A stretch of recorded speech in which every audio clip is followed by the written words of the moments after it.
everyone and welcome to episode 1 of Legal Stories with NLTI. In this episode, we are going to understand about one very historic judgment that changed the way the Indian constitutional law looks. We are going to understand about the Keshwananda Bharati versus State of Kerala judgment. Why it is very important for every law student to know about this case?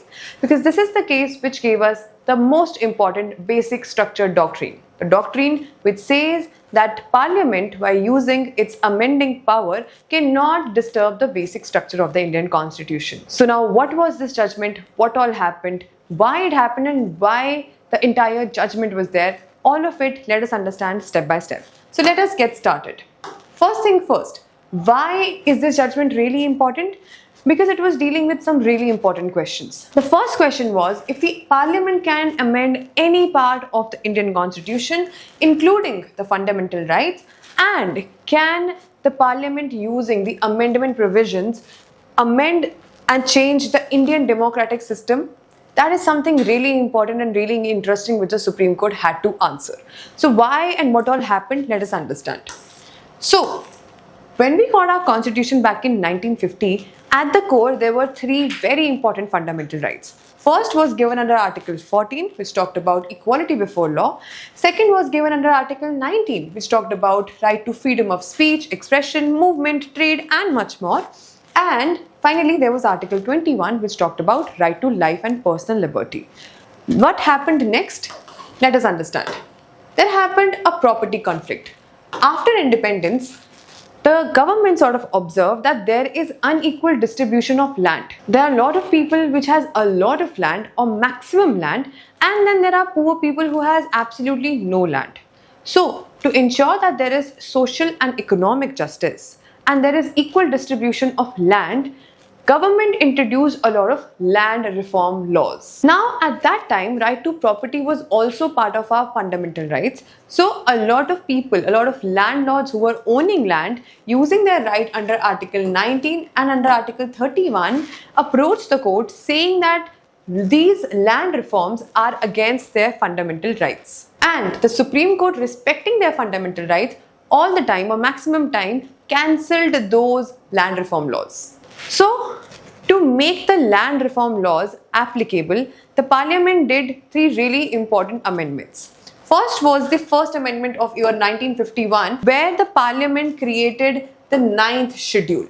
And it mentioned that all the laws and legislation mentioned under 9th schedule of the Constitution will be free from judicial review, which means that the court cannot interfere with those and cannot hold them unconstitutional. Second amendment was the Fourth Amendment of year 1955, where the Parliament restricted the compensation for property acquisition. And the third important amendment in this case was the 17th Amendment of year 1964, where the Parliament added more land reforms under the 9th schedule. So now basically the land reform laws were protected under 9th schedule and the Supreme Court had no power to constitutionally check those laws. And from there we had the situation of Keshwananda Bharati judgment. So now, before we understand about the entire judgment, let us understand who exactly was Keshwananda Bharati. So Keshwananda Bharati was the head of the Ednir Mutt, which was a religious institution based in Kerala. Now, the dispute here was that Kerala government, it sought to acquire the land acquired by the Mutt under the state land reform laws. Keshwananda Bharati, he challenged this land acquisition before the Supreme Court. And then happened the entire legal saga, becoming the most important judgment of the Indian constitutional law. So now what exactly happened in this judgment? This judgment had some historic hearings.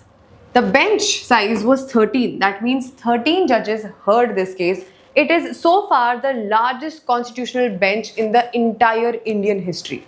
Secondly, the duration of hearings was 68 days. It is the longest constitutional hearing that has happened so far during that time. And the counsel representing the petitioner, Nani Palkiwala, who is regarded as India's greatest constitutional lawyer, he argued and put across some really valid and important points.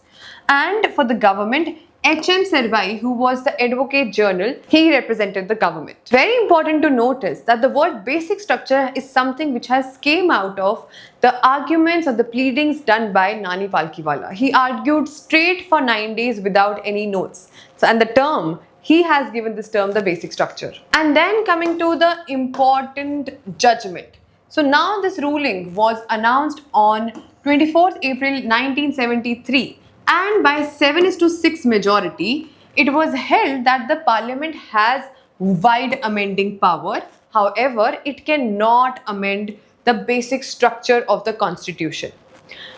However, Keshwananda Bharati had to give up on his land, and his land was acquired by the Kerala government, but the basic structure doctrine was established here. This doctrine put limits to the power of the parliament in amending the constitution of India, and it gave us one of the most influential doctrine in the Indian constitutional law, the basic structure doctrine. Now this doctrine is so influential that even in today's cases also we are using this.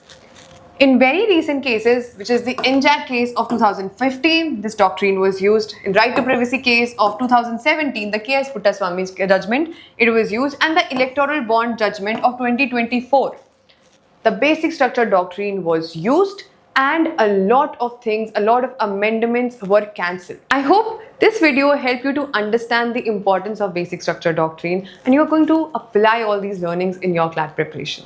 Thank you so much for watching, and stay tuned for more.